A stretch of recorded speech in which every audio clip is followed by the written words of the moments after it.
Tenemos que entender lo que puede suceder principalmente en la sede de gobierno y en los departamentos, las ciudades que están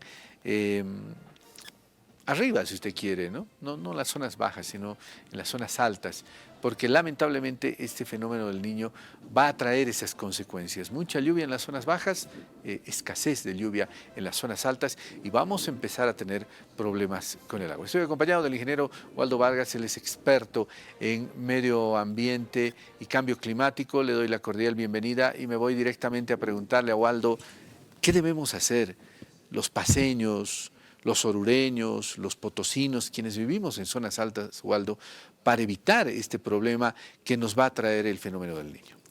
Bueno, muy buenos días a toda la teleaudiencia.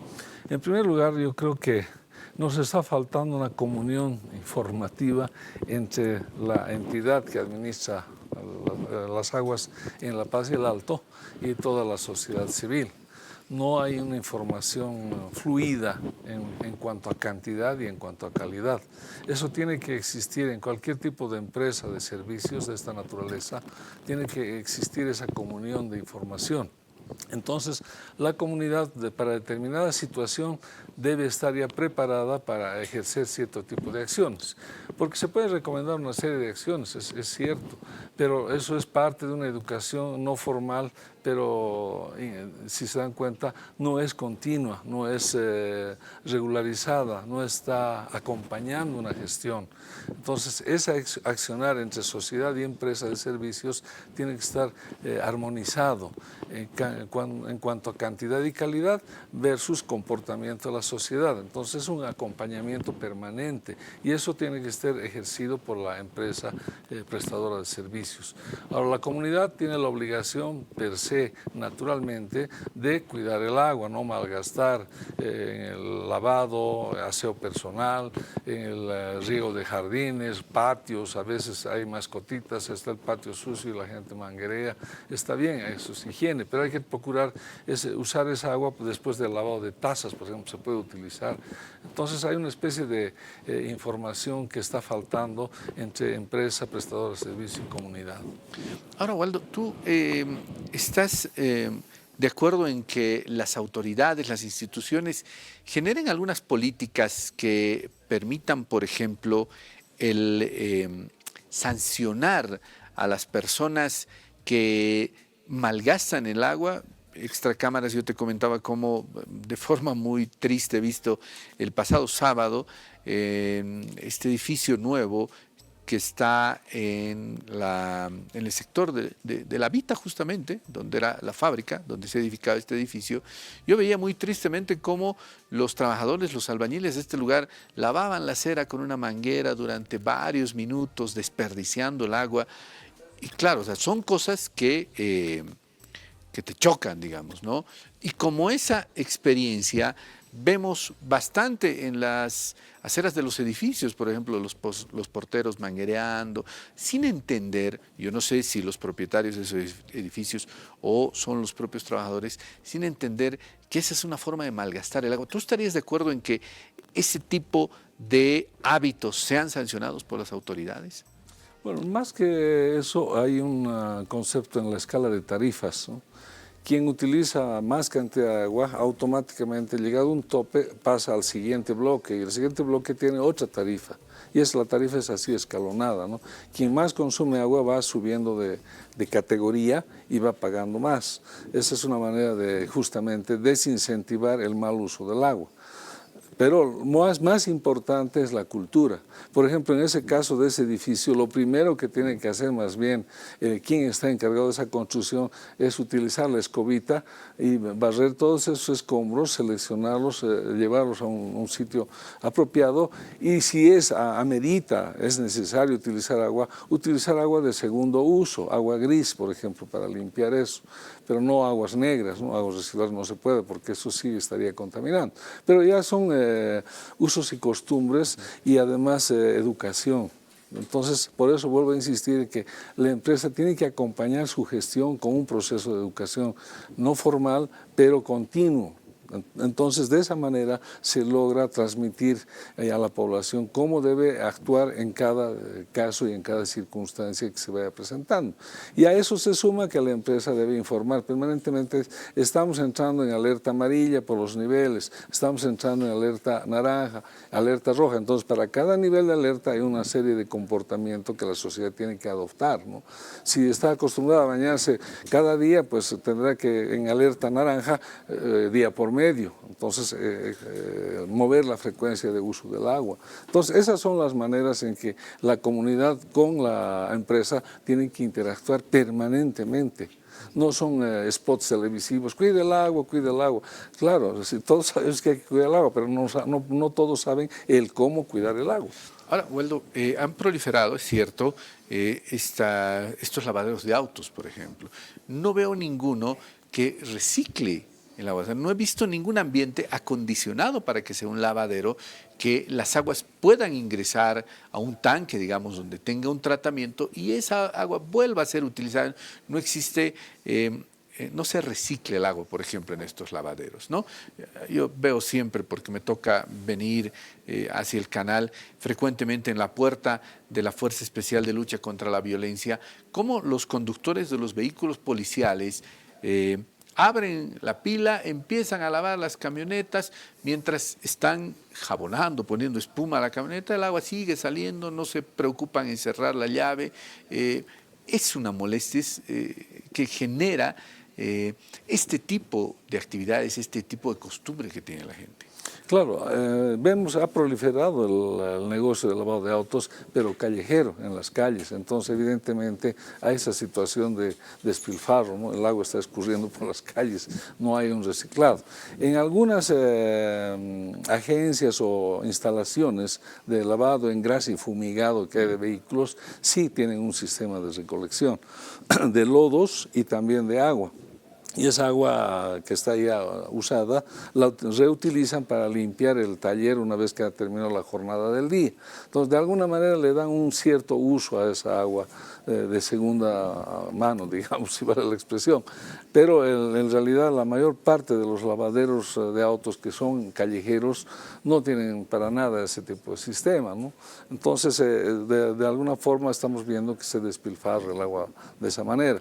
Ahora, eso también tiene su explicación. Si queremos cerrar esos lavaderos, son fuentes de empleo para muchas personas, ¿no? Entonces, eso también es otra señal de socorro que la comunidad está pidiendo a las autoridades para generar fuentes de empleo, ¿no? Entonces, eso es muy importante que también las autoridades tomen en cuenta, ¿no? Esas llamadas de auxilio de la comunidad necesitando empleo. Waldo, quiero que vayamos con esta nota preparada por nuestra compañera de trabajo, Jenny, en la ciudad del Alto, que nos muestra lo que está sucediendo ya en el altiplano, la sequía, los cultivos, que es otro problema que vamos a tener, porque al no existir agua, no van a existir alimentos y el problema va a ser aún mayor. No solamente es el tema del agua, sino también tiene que ver con los alimentos. Veamos esta nota que nos trae Jenny desde el Alto. No encontramos para tomar los ganados, a veces llevamos a lejos, cuando donde hay agua lo encuentra, ahí lo llevamos. A veces le seca 2 semanas o un mes todavía seca, todo está secando, pero los animales sufren también. La crisis hídrica redujo la producción de alimentos en las comunidades del municipio de Pucarani, pero además causa dificultades en la crianza de ganado, así lo manifestó Antonio Lucana de la Central Agraria de Palcoco. Nos ha afectado totalmente, que hemos sembrado papa, quinoa, haba, todo ha secado porque no hay este año producción bien. Estamos dedicando a sembrar la papa, eso nomás siempre, sembramos haba, quinoa, eso no estamos dedicando en el campo. Otras paje pues no se vuelven a casa una pachena no rigunecte nera que aguas potable necte para caner na casa avisa rival se na que tocan a cambio. Viviana Laime, secretaria general de la Subcentral de Palcoco, recordó cómo la producción de alimentos era llevada a las ciudades del departamento de La Paz en gestiones pasadas e inclusive el costo era barato, pero ahora la sequía y cambio climático redujo la cosecha. En el peor de los casos se llegó a perder cultivos. Esperan que pueda comenzar la época de lluvias. Naira marana que gotjeri na que regala tabisa waqtan ya parno año cam qawhan de pana que mon que cambio locaran la ciudad na para jarito y chaga chacuchapinias no hay mucho producción este año. Papa nomás este año ya hecho. papa awas, pero aquí todos kana kim samar con naira hana ga puchiret como ni carisma nabos cebolla, zanahoria, habas. Los comunarios de la provincia Los Andes están preocupados por el deshielo de las cordilleras en el altiplano. Piden a la población en las ciudades cuidar el vital elemento. No tenemos para sembrar riego. Recién tal vez habrá. Pero es una pena de las glaciales, por ejemplo, normalmente caminamos por esas cordilleras, mucho avanza. No sé, por eso de las glaciales, todo lo que es hielo, no es nevada, es hielo. Entonces, ese es el que mantiene a las lagunas, todo eso. Pero si no hay hielo, o sea, esa nevada, nosotros llamamos, esa nevada, agua aquí no hay, ya no hay vida. Bueno, ahí está la preocupación de lo que está sucediendo también en el altiplano. ¿Cuáles deberían ser las políticas? ¿Qué es lo que deberíamos hacer, Waldo, para también garantizar el agua de riego para que exista producción?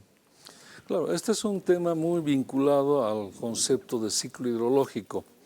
Las actividades humanas y el cambio climático han contribuido a alterar radicalmente este ciclo hidrológico. ¿Qué quiero decir con esto? Hemos deforestado zonas donde se generaban las lluvias. Entonces ahora ya no hay esa generación de vapor y lluvias, y por las lluvias se evapora el agua, se forman nubes y las nubes avanzan. Entonces lo que se llaman los ríos de aire, le han llamado, y esas nubes transportan el agua a sitios que necesitan esa lluvia. Y esos sitios tampoco tienen ya plantas que armonizan ese ciclo. Entonces hemos desarticulado el ciclo hidrológico normal, natural, y ahora esa alteración es la que nos está ocasionando esas sequías. A eso se contribuye que los cambios climáticos están afectando a nuestros glaciares, los están haciendo retroceder, se llama retrocesos de glaciares, porque se están deshielando, si vale la expresión, y eso hace de que vamos perdiendo superficie de cobertura de hielo. Y eso también contribuye al ciclo hidrológico para que se evapore más cantidad o menos cantidad. Entonces, esa alteración tenemos que actuar, pero con un trabajo muy sostenido, es laborioso, es de mucho cuidado y se llama reforestación y aforestación en algunos casos. ¿Qué quiero decir con reforestación? Reinsertar especies que habían naturalmente y las hemos retirado. Nótese que hasta hace poco tiempo atrás y aún hoy en día seguimos deforestando el altiplano, la famosa tola, se utiliza inclusive todavía en hornos de panificación, etc. Entonces, esas prácticas nos están llevando a esta situación. Y aforestación implica trasladar otras especies que en la misma cosmovisión andina se llama las plantas que piden la lluvia, llaman a la lluvia. Entonces, esa combinación de reforestación con aforestación es una práctica que debemos ya incentivar en comunidades como la que estamos viendo. Y no es el único caso de Palcoco, hay también más allá, están por las comunidades de Santiago Machaca, después por Pacajes, hay comunidades también que están con el mismo problema.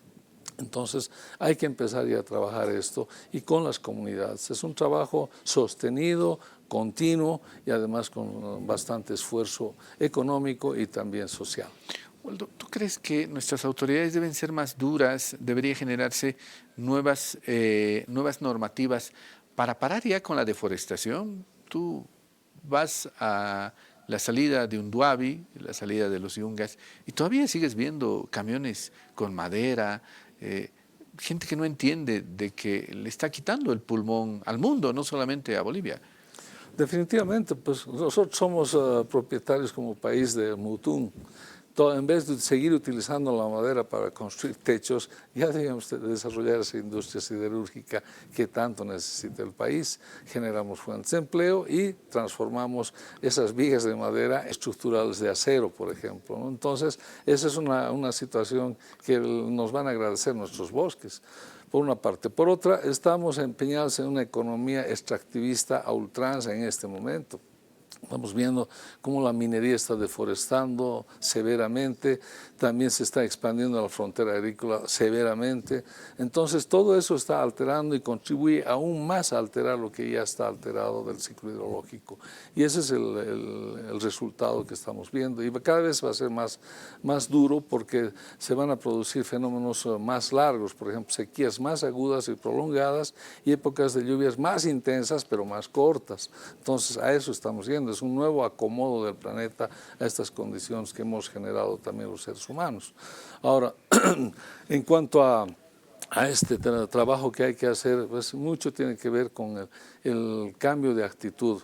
Por ejemplo, yo hablaba de la tola hace un ratito y eso lo siguen haciendo quienes se dedican a producir yeso, por ejemplo. En el altiplano hay plantas móviles, van moviéndose, deforestan, queman el material y producen yeso, estuco, etc. Entonces eso también es otro efecto adicional que sufre la floresta en el altiplano, que de hecho ya es escasa, ¿no?